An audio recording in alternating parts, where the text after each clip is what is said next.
Okay, hello Cloud Gurus and welcome to this lecture. This lecture is on CloudWatch. Now, CloudWatch comes up surprisingly a lot in the Certified Solutions Architect Associate exam. Used to be more sort of geared towards the SysOps Administrator Associate, and it still does feature extremely heavily in that as well. But it does come up in the Certified Solutions Architect Associate exam, and it is definitely worth 3 or 4 marks. So let's learn what CloudWatch is. So what is AWS CloudWatch? Well, CloudWatch is a monitoring service to monitor your AWS resources as well as the applications that you run in AWS. So CloudWatch basically monitors performance. Whenever you hear the word CloudWatch, I want you to think of someone at the gym. So it's all about performance monitoring.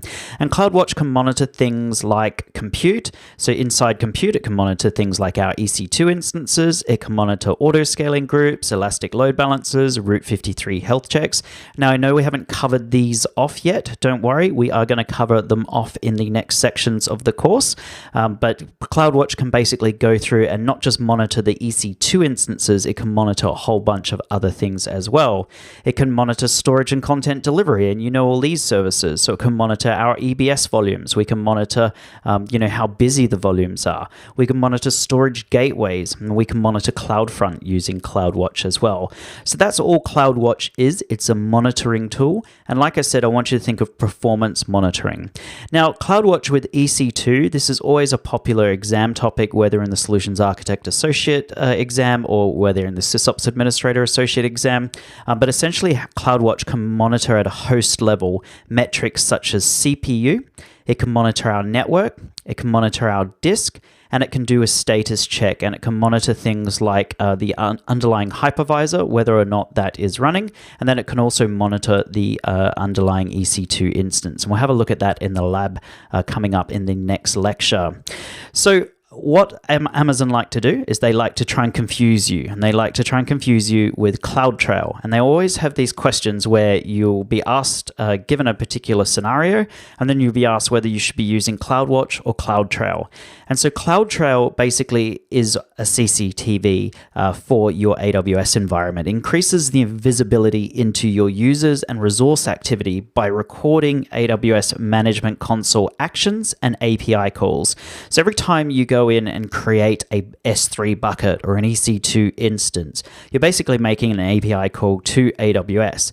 And this is all recorded using CloudTrail. And you can actually go in and identify which users and accounts called AWS, the source IP address from which these calls were made, and when the calls were made. So that's what CloudTrail is. So every time you see CloudTrail, I want you to imagine a big CCTV camera.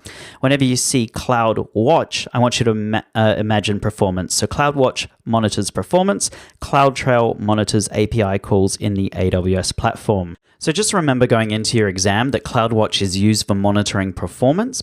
CloudWatch can monitor most of AWS as well as your applications that run on AWS. CloudWatch with EC2 will monitor events every 5 minutes by default, but you can also have detailed monitoring turned on, and that will give you 1-minute intervals. And we'll look at how to do that in the next lab. You can also create CloudWatch alarms, which trigger notifications. And we did that when we created a billing alarm. That was essentially creating a CloudWatch alarm for our billing. We're going to do that in the next lab as well, but we're going to create some EC2 performance alerts.